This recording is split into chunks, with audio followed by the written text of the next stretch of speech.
Juraitė. O dabar Rita scenoje pakeis, galima sakyti, šių kraštų žemietis, nes prigimtimi jis tauragiškis. Galima sakyti, kad tai auksinio balso savininkas. Galima daug tam žmogui jaunam, talentingam, įvairiausių vardų suteikti ir kiekvienas vardas atspindės būtent jį. Triumfo arkos nugalėtojas Liudas Mikalauskas ir arija iš kino filmo Brėmeno muzikantai. Labadiena visiems. Tikriausiai prieš šito dvaro langus nekartą atvažiuodavo jauni raičiai ir dainuodavo jaunom bajoraitėm arijas, akomponuojant liutnių ansambliui. Tada aš irgi pabandysiu padainuoti serenadą. Brėmeno muzikantai.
Ši serenada būna skirta visom žaviom moterim šiandien čia.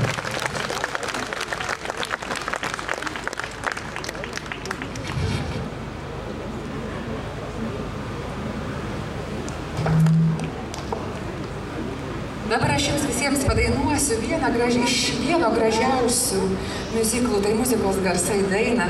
Man taip atrodo labai tinkančią Panemunės žiedams.